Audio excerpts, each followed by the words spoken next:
Good afternoon, General Ray and parents. We thank you for being a part of this town hall meeting. We shall begin with our CEO's address, followed by a question and answer session. But before we begin, I would like to introduce our Managing Director and CEO, General Arjun Ray, to you all. Lieutenant General Arjun Ray is a graduate from the prestigious Staff College at Camberley, UK, and served as the country's Deputy Military Advisor in London. In his last assignment, he commanded the newly raised 14 Corps in Ladakh. His success in forestalling insurgency in the region by winning over alienated communities into the nation's mainstream has been nationally and internationally acclaimed. He is the proud recipient of the Param Visir Seva Medal, the highest award in the armed forces for distinguished service. As part of Operation Sadbhavna, he set up 13 Sadbhavna schools, 11 women's empowerment centers, and 60 adult education centers for non-literate women along the line of control in Jammu and Kashmir. He provided free education and pastoral care in Bangalore colleges to 125 Ladakhi girls. To implement his vision of unlocking the potential of every child and preparing them for life, General Ray has set up 14 institutions, 3 international baccalaureate schools, the School of Leadership, the Indus Training and Research Institute, 8 early learning schools, and the International Community School, which is the world's first equal opportunity school for children living below the poverty line. General Ray, it is an honor to have you with us. May I please request you to address the parents of the Jubilee Hills campus. Thank you. A very good afternoon to you, Novera, to Kiran, to Pushpita, to Bandhvi, to all our distinguished parents and the faculty of the ILC Center at Jubilee Hills. This afternoon, I will speak to you about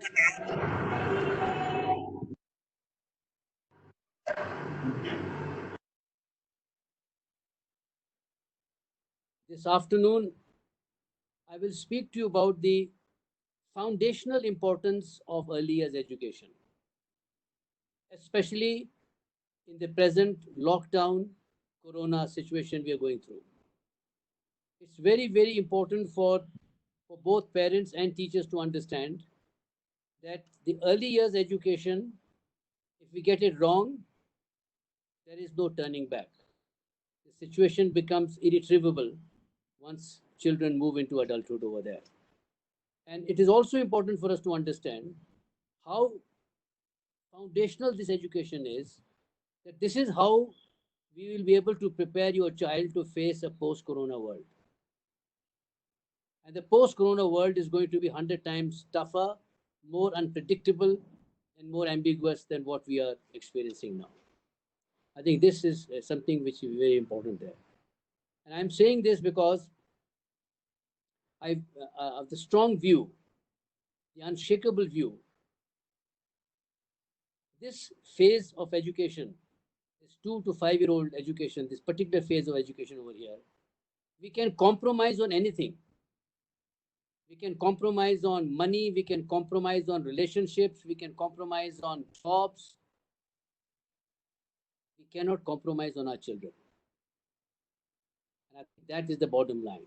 And I think since we love our children so much, since they are our progeny over there, it's very, very important for us to understand that this window, 2 to 5, is the biggest quantum leap in human learning.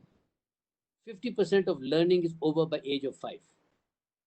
And if we miss out on this education, whether it is online or it is offline, is going to be suicide. I was just listening to the afternoon news, and the HRD minister is on record to say, I cannot tell you when schools are going to open. I'm quoting him. He says schools will open when the situation normalizes. Normalizes, he said, I don't know. People are now talking of September also. And he's very categorically said that schools will continue online till such time that we think it is normal. So I have no clairvoyance, I'm not an oracle, and this decision will be taken by immunologists, by doctors, and above all by big data as to when the situation will be normal. And the situation may be normal in Hyderabad, it may not be normal in Jharkhand. It may not be normal in Pune, it may not be normal in Bombay, Mumbai. So we have to wait. We have to wait. Early years education is also foundational because there is a bigger, larger threat which has already arrived at our doorsteps. The wolf is already there. If global temperatures rise above 2 degrees Celsius, the situation will be irretrievable. Corona will come and Corona will go, and we'll find vaccines and drugs and we'll sort it out.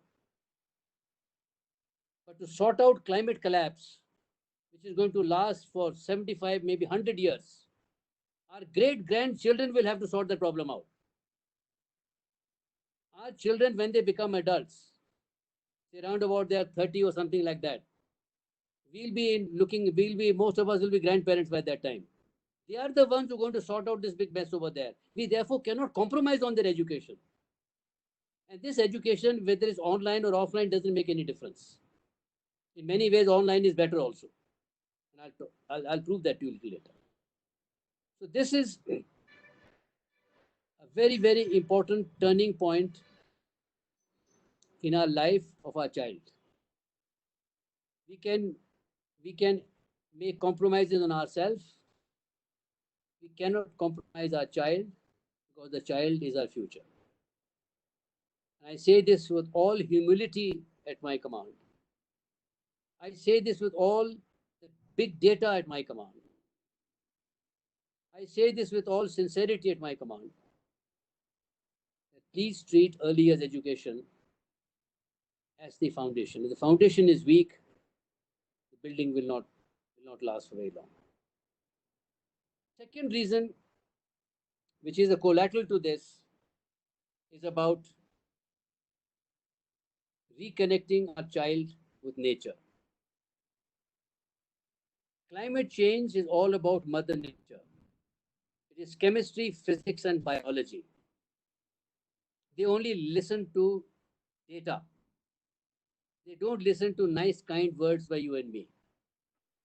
And the interesting point is that man and a child are genetically attracted to nature. We are products of nature. We are born out of nature. We started our evolutionary journey from a water molecule after the Big Bang. Nature gives us air, gives us oxygen, gives us food, gives us water. What are we talking about? We cannot mess around with nature. And the important thing is that this reconnecting has to start at this age, at 2 years old onwards. Thereafter, we become so insensitive to nature. We are so taken up in our plasma world, in our urban world, in our job world, in our whatever world we live over there, that we have no time for nature. There is something called biophilia. Biophilia, literally translated, means love for the planet, love for the earth. We are part of nature. Nature is the alpha and omega of life. It is the alpha and omega of life. And we turn away from nature at a price which we will never be able to pay ever again. And therefore, all early learning centers will have to make a very, very strong, deliberate, purposeful step towards reconnecting our child with nature. And children who are reconnected with nature, that is what well-being is all about. Having said that, we have had nearly 2 months of online experience at the early years level. It has never been done in the world before. And I have no hesitation in saying that under Nuvera's leadership, Kiran's leadership, Pushpita's leadership, and the individual leadership of every single teacher over there, they have reinvented themselves, reskilled themselves overnight to put across a very effective online education program for 2 to 5 years old. Let me tell you, ladies and gentlemen, online teaching is not a child's play. And the efforts which a teacher has to make on classes or online education is much more, much more than what is required in the physical classrooms over there. In fact, I would say that in this pandemic that we are going through, our teachers are corona warriors, along with the cops on the road to enforce lockdown, and along with our doctors and healthcare specialists who are fighting to save our lives in hospitals over there. But it's important for us that whatever we do, we must draw lessons from it, we must draw insights from it. And I would like to share these insights for the leadership team at the Early Learning Center and for parents. There are basically 5 insights which we draw from what has happened in the last 2 months with your child. The first thing is that online learning is not a substitute for traditional learning as many people think. It is an alternative. I say that because do not be surprised that the future in education is going to be online learning. And this future possibly may happen in the next 3 to 5 years. This is the thinking which is exploding in the world today, that the future schools are going to be digital schools.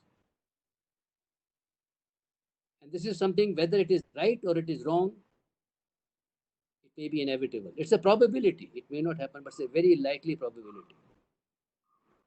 Because online education is an alternative form of education.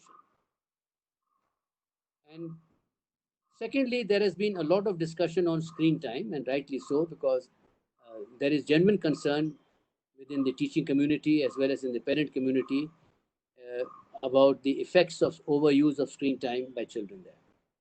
Now, we have got only 2 authoritative agencies in the world, the WHO, that is the World Health Organization, and the American Academy of Pediatricians.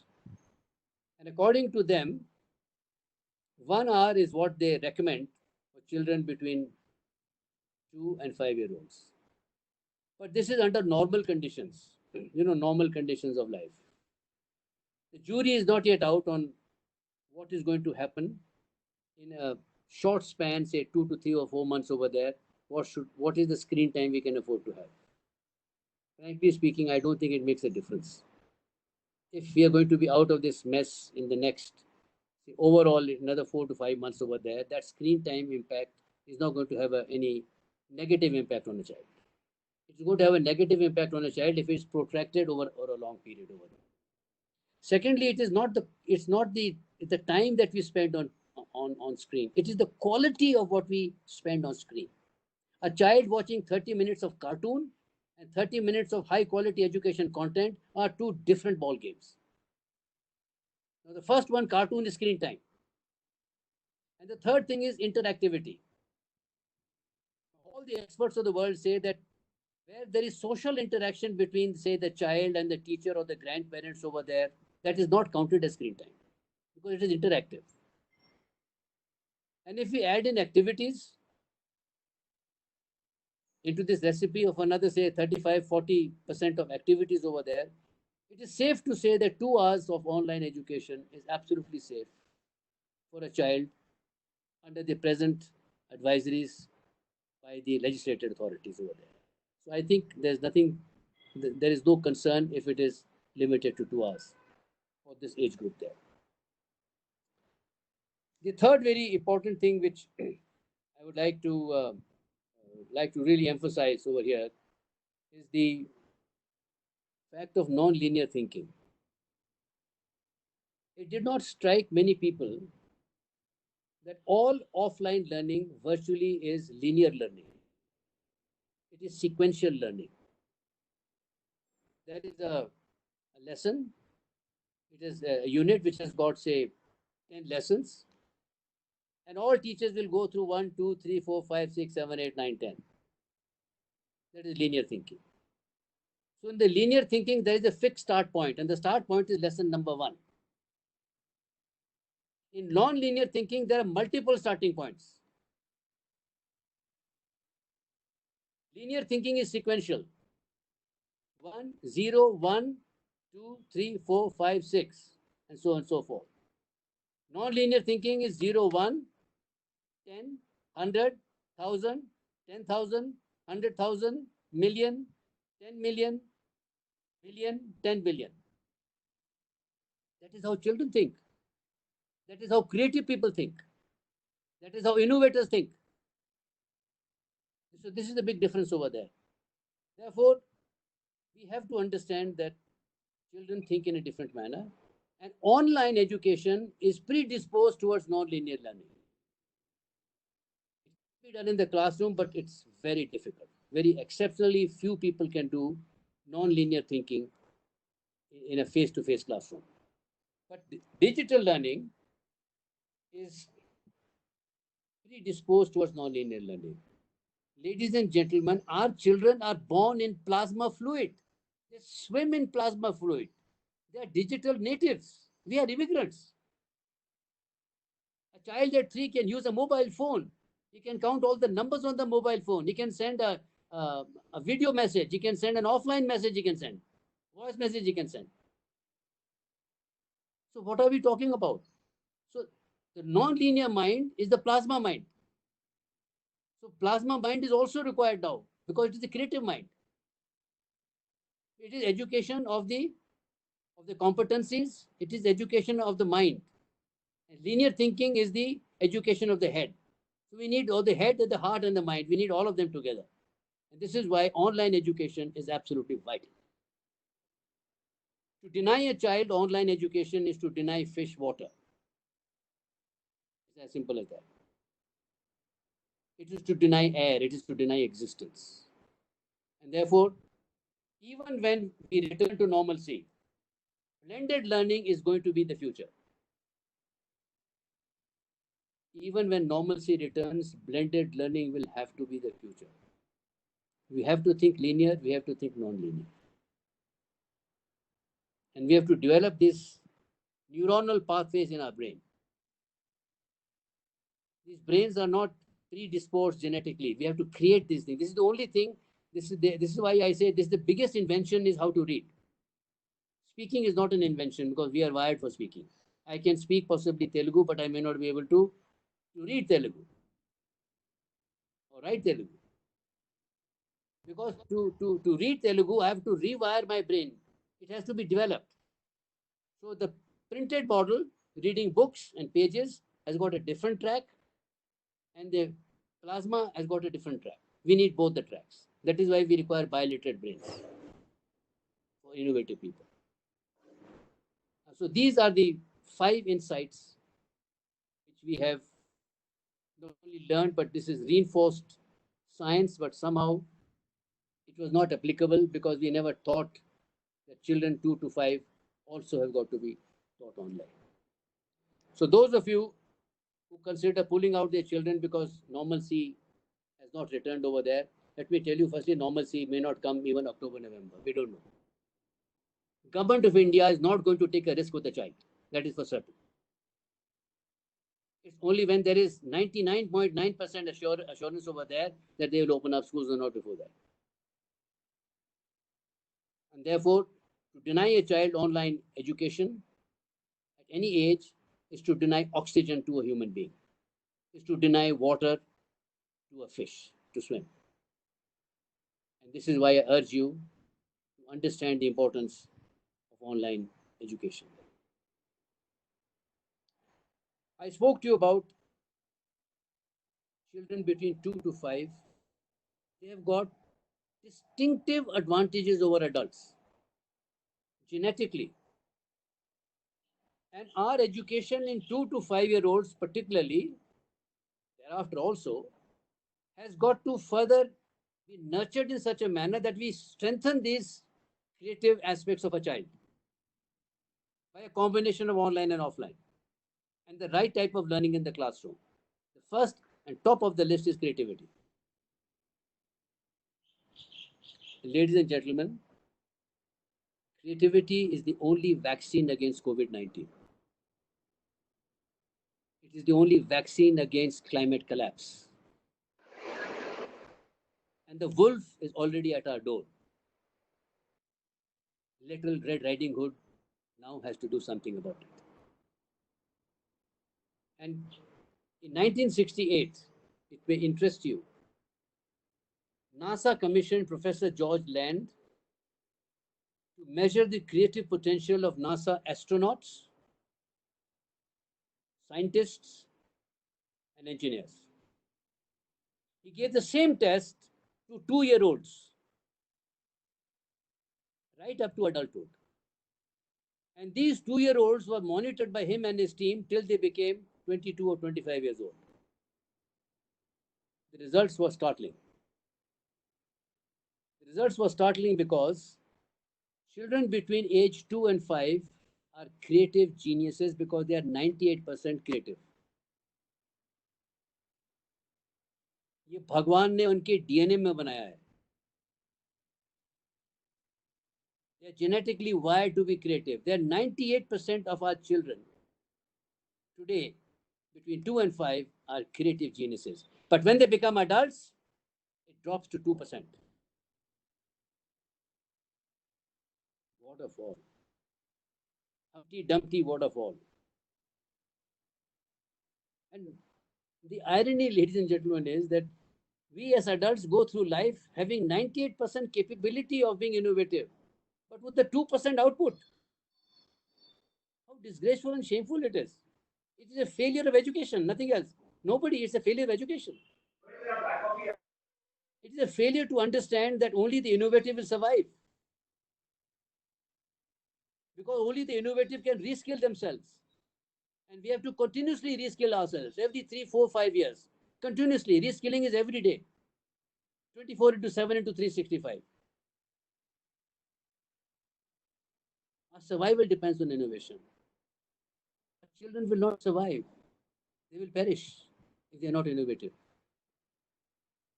And we are to blame, and nobody else but we are to blame for it. So in this window of 2 to 5, we have to go whole hog to ensure that the child's creativity is sustained. And of course, the rest of the school also has got to do it. But we can't have a situation where it drops to 2%. We were in Israel this January. And as you know, it is one of the most innovative countries of the world. At least Jews are the most innovative people. There's just 0.02 world population. The population of Africa and Asia would be close to about 3.5 billion people. 7% of Nobel laureates are Jews. Only 4% are from China and from India, from Asia and Africa.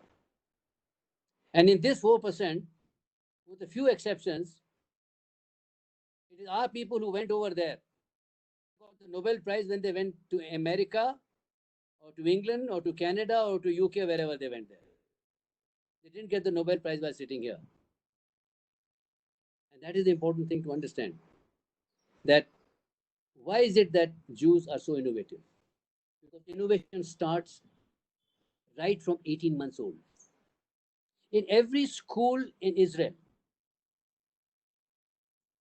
in every preschool, every kindergarten, every daycare center, 18 months old, their outdoor play is in a junkyard, not this fancy kit which we have got in our ILCs.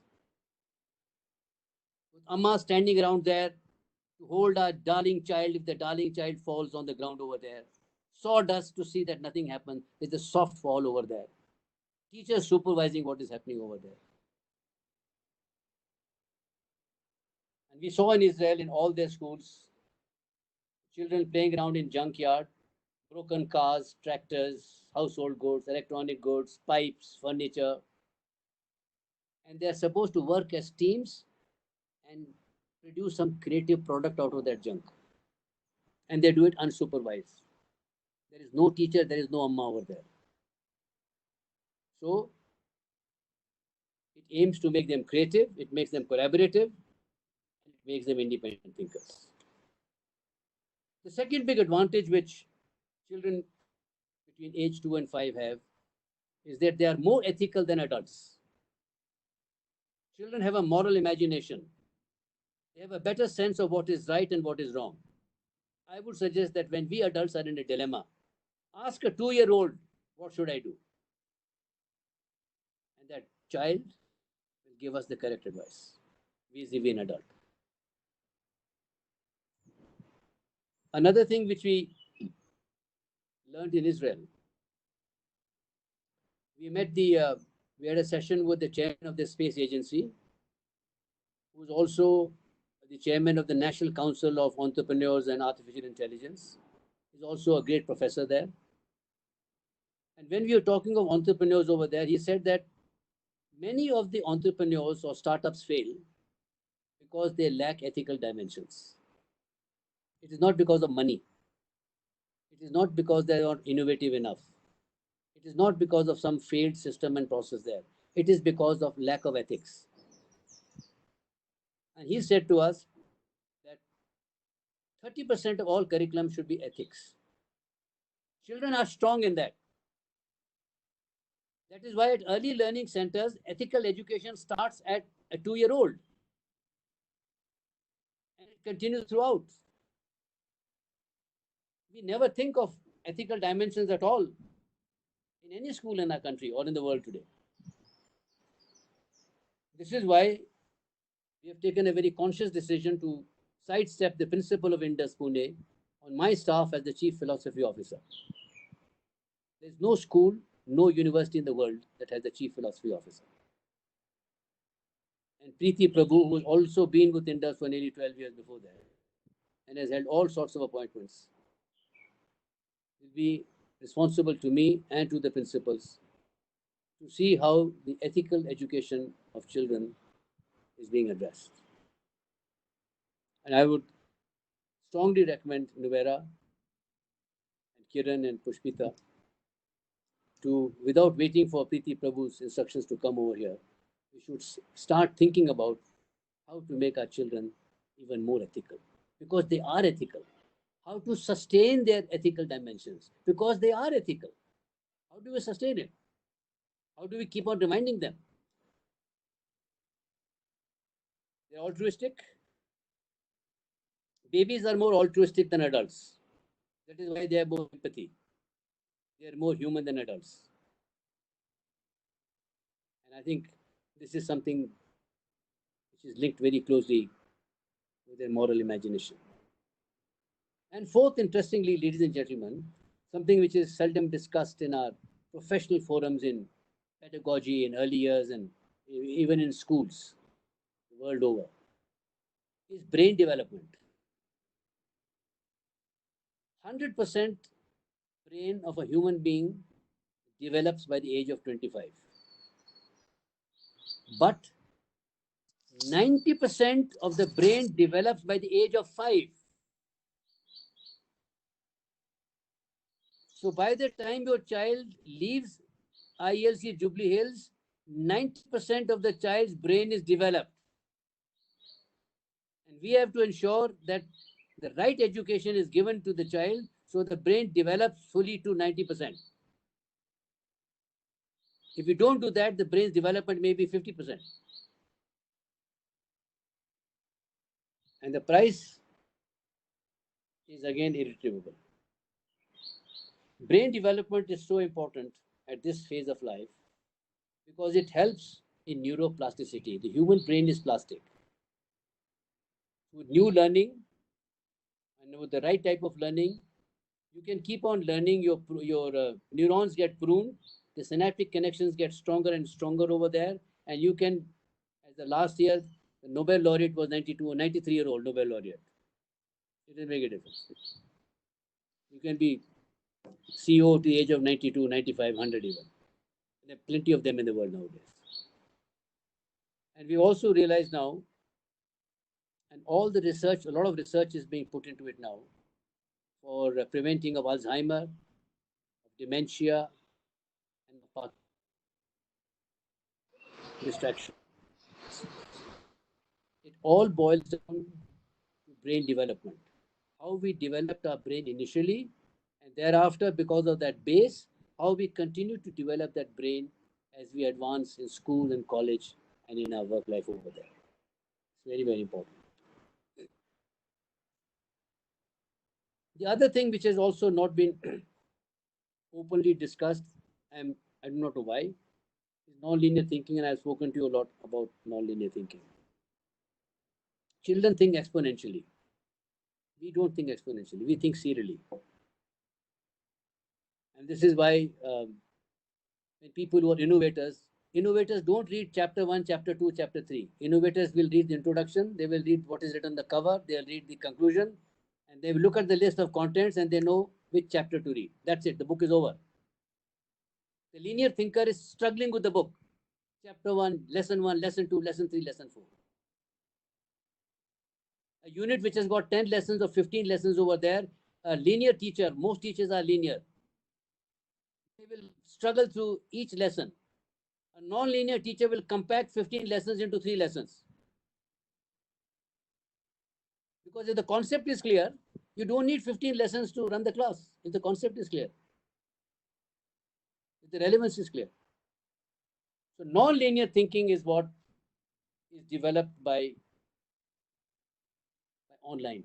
It can be done offline, very difficult to do. Very few people can do it. Average teacher can't do it. Average parent can't do it. So non-linear medium, the plasma medium, is predisposed towards non-linear learning. And that has to start from age 2 onwards. As a result of this, Indus Jubilee Hills, like all other Indus early learning centers, will implement the following 3 from the next academic session. Firstly, Thank the you. purpose of education at Indus, which I'm sure all of you are aware of, is to prepare a child for a future we do not know. We have now refined it, refocused it, and recalibrated that. The purpose of education is to prepare your child when she graduates from school to be future ready. To be future ready is to be startup ready. That means when she graduates from grade 12, she should begin a startup company. Rather than seeking employment, your child should be giving employment. That is the new model. Doing it after college is too late. Doing it at 28, 30, or 35, and then suddenly, when you're out of corporate jobs and you want to become an entrepreneur, it doesn't work that way. It has to start much, much earlier. So we are starting a startup school in Bangalore for children from grade 9 to 12 who will do their MYP and their DP in addition to their startup curriculum. And they'll be in the hands of the best brains in Bangalore. Bangalore is the Silicon Valley of Asia. It is the startup capital of India. So the best venture capitalists, the best angel investors, the best successful entrepreneurs, NASCOM, FICCI, Knowledge Park, Indus parents.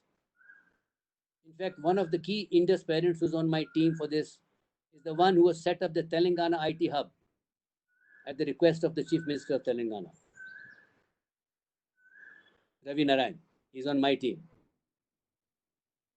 This is the opportunity our children will have. But at an ILC level, we're going to start the exercise. We're going to have child entrepreneurs from Prep 1 onwards. So these child entrepreneurs could pick up their tikkun olam, their purpose, any aspect of climate change, environment, endangered species, insects, social issues, anything up to them. They'll form a team of 4 or 5. They'll have a vision statement. They'll set challenging goals for social action, which will be monitored, evaluated, plans, advice given to them by experts in this field over there, so that when they enter primary school over there, their creativity and innovation mentality is maintained. And it becomes very easy for them to move up there. The cry for entrepreneurship has been so successful, ladies and gentlemen, that in my town hall meeting yesterday with Indus primary years, early years, middle years and seniors over there. They were raving about it. My email box is filled with entrepreneurs, entrepreneurs. They want to just come and work to set up the whole thing over there because they realize the importance of innovation. If a child is not innovative, she will perish. Innovation is the only vaccine against COVID-19.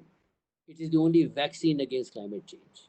It is the only vaccine which enables us to reskill ourselves, to reinvent ourselves because of the horrible and awesome rate of obsolescence which we face today. And the second thing which the early learning center will have is the junkyard playfield, not those fancy fiberglass kits, colored kits, and things like that. But we understand the concerns of parents, which are genuine. There will be adult supervision, discrete or adult supervision to see that children don't get hurt, they don't get harmed. That we will ensure that. And the third thing, which I will lay a lot of emphasis upon, because Corona will go away. It's another couple of months, the vaccines will come and everything will be sorted out. But the bigger threat of climate collapse is there. We have to reconnect our child with Mother Nature. That is not happening in most schools in the world. We are so taken up in our social media, in our brick and mortar environment in which we live over there, that we are alienated from the nature. And that is why we are paying the price for it. So if we have to bring climate change under control, we have to integrate our children. They are the people who are going to deal with climate change, not you and me. They are the ones who are going to deal with it. They are going to be at the receiving end. And therefore, all ILCs will integrate the children through nature play and through outdoor exploration. There's a lot of literature available on the net. It will go a long way in reducing stress, in enhancing child well-being, creativity, rise of empathy, and humility. When I landed at Leh to take over command of the newly raised 14 Corps after Kargil War, as I looked from the tarmac, I saw these huge mountains there, barren mountains, rock mountains, 17,000 feet, 20,000 feet, 24,000 feet. I felt so humble.